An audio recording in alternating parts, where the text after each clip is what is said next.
Hi friends, మన జీవితాన్ని సంపాదన ఆదాయం ప్రకారం 3 దశలుగా విభజించవచ్చు. ఒకటి 0 to 25 ఇయర్స్. ఇక్కడ మన సంపాదన ఉండదు. మన బాధ్యత అంతా తల్లిదండ్రులు చూసుకుంటారు కనుక మనకు సంపాదనతో సంబంధం లేదు. రెండో స్టేజ్ 25 to 55. ఈ ఏజ్లో ఆదాయాలు ఎక్కువ ఉంటాయి, ఖర్చులు కూడా ఎక్కువ ఉంటాయి. So this age is limited. అలాగే third stage 55 to 85 age.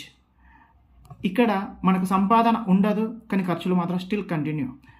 So limited age ఏదైతే ఉందో 25 to 55 ఏజ్, ఆ లిమిటెడ్ ఏజ్ని గిట్ట ప్రాపర్గా ప్లాన్ చేసుకోకపోతే ఎండ్ ఆఫ్ ద లైఫ్ టైంలో చాలా ఇబ్బందులు ఫేస్ చేయాల్సి వస్తుంది. సో దానికి దృష్టిలో పెట్టుకొని అది ఇప్పుడే లిమిటెడ్గా ఉన్న ఆదాయం వచ్చే టైంలోనే ప్లాన్ చేసుకుంటే చాలా బాగుంటుంది.